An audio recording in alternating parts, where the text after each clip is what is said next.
বিধানসভা থেকে বই নিয়ে বই ফেরত না দেওয়ায় মমতা বন্দ্যোপাধ্যায়ের বিরুদ্ধে শাস্তিমূলক পদক্ষেপ নেওয়া হবে। একজন পাঠক বই ফেরত না দিলে যে শাস্তিমূলক পদক্ষেপ নেওয়া হয় মমতা বন্দ্যোপাধ্যায়ের ক্ষেত্রেও তাই হবে। গতকাল সিউড়িতে এক অনুষ্ঠানে যোগ দিয়ে মন্তব্য করেন রাজ্যের গ্রন্থাগার মন্ত্রী গৌরীশঙ্কর ঘোষ। বিধানসভা থেকে রবীন্দ্র রচনাবলী নিয়ে সেই বই ফেরত না দেওয়ার অভিযোগ মমতা বন্দ্যোপাধ্যায়ের বিরুদ্ধে। লাইব্রেরিতে রাখা মমতা বন্দ্যোপাধ্যায়ের লেখা এপাং ওপাং ঝপাংয়ের মতো বই সরিয়ে দেওয়া হবে।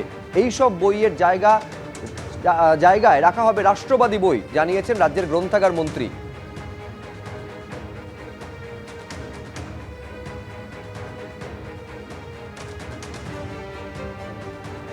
এপাং ওপাং ঝাপাং আমার মনে হয় লাইব্রেরিতে না থাকাই ভালো। উনি লিখেছেন, প্রচুর বই লিখে নাকি একসময় দল চালাতেন। যদি বইয়ের মধ্যে বা লেখার মধ্যে ওনার দম থাকে তাহলে ওনারা এখনও বই কিনবেন। মুখ্যমন্ত্রী ছিলেন, লেখক তো এরকম হয় না যে অধ্যাপক থাকলো তখন তিনি ভালো লেখক, তার বই বিক্রি হচ্ছে, যখন তিনি রিটায়ার করে গেলেন তার বই বিক্রি হচ্ছে না, এরকম তো হয় না।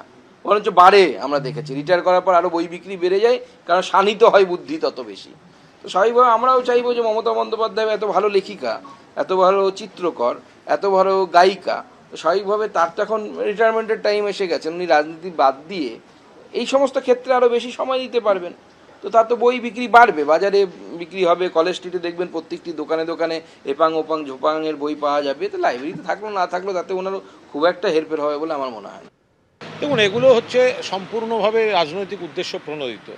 তার কারণ বাচ্চাদের কবিতা যারা লেখেন তারা অনেক সময় এমন কিছু লেখেন, সেটা হয়তো তখনকার বড়দের সেই সময় দেখলে মনে হয় যে এটা কীরম যেন লাগছে, কিন্তু তারপর দেখা যায় বাচ্চাদের চিন্তা ভাবনা মজা অনুভূতির সঙ্গে সেটা ম্যাচ করে গেছে। হাট্টিমা টিম তারা মাঠে পাড়ে ডিম। এবার বুঝুন, তা হাট্টিমা টিম কেউ দেখেছেন? তার ডিম কেউ খেয়েছেন? তো কেউ তো লিখেছিল হাট্টিমা টিম তারা মাঠে পাড়ে ডিম, তাদের খাড়া দুটো সিং, তারা হাট্টিমা টিম। যারা এইটা সমালোচনা করছেন আমাকে এক পিস হাট্টিমা টিম এনে আমায় ডাকে পাঠাবেন, আমি গিয়ে একবার দেখে আসবো, আর তার ডিমের একটা অমলেট খাওয়াবেন আমায়।